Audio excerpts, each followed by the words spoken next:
Cette année-là, tout s'est passé comme les autres années, ou presque. Je remplis la baignoire et lâchai les poissons. La carpe s'est mise à nager en rond.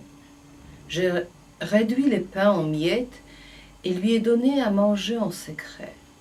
Elżbieta, notre nounou, lui changeait l'eau matin et soir afin qu'elle se nettoie les tubes digestifs et ne sente pas la vase. Durant 3 jours, je me suis lavée dans une cuvette sous les regards de la carpe, dans lesquels je sentais un reproche. Tout à fait justifié d'ailleurs. J'étais responsable de sa captivité. Pour avoir une chance de trouver les traditionnels poissons pour le dîner de Noël, je m'étais imposé ce défi. J'ai été la première debout, bien avant grand-mère, qui s'est levée pourtant très tôt. Les magasins ouvraient à 7 heures, mais on commençait à faire la queue dès 6 heures. Je frissonnais sous la morsure du vent glacial. Il faisait encore plus froid que les autres années.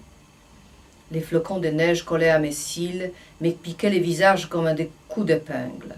Mon manteau, trop court, ne couvrait pas mes jambes. Mes mains, serrées dans les poches, étaient complètement engourdies. J'étais partie sans mes moufles. Après 1 heure d'attente, j'avais réussi à pénétrer à l'intérieur du magasin et à me réchauffer un peu. J'ai patienté près d'1 heure avant d'arriver au comptoir. La carpe pesait 3 livres, je payais et je l'ai fourrée dans mon filet. Elle ouvrait grand la bouche et cherchait à aspirer de l'air. Pour économiser sur les tramways, je suis rentrée à pied. Sur les chemins de retour, plusieurs personnes m'ont arrêté et montrant la carpe, m'ont demandé où je l'avais achetée. Au moins, grand-mère ne va pas rester des heures dans la neige, ai-je pensé. Elle a déjà suffisamment de soucis. Pourtant, et cela ne cessait de m'étonner, elle ne manifestait aucune impatience dans les queues et laissait même passer les tricheurs, alors que moi j'enrageais.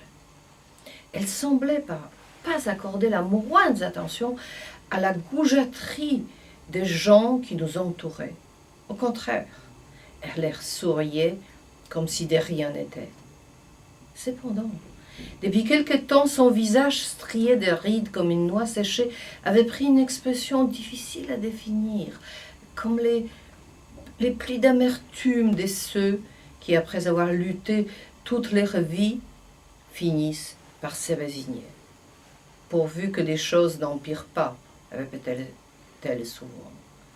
À 54 ans, elle avait déjà connu 4 régimes différents, puisque son enfance s'était déroulée au temps de l'empereur autrichien François-Joseph, son adolescence entre les 2 guerres sous Pilsudski, sa vie de femme mariée sous l'occupation soviétique et nazie, et maintenant son veuvage sous le communisme. Elle parlait à peu près toutes les langues d'Europe, avec une préférence pour les Français.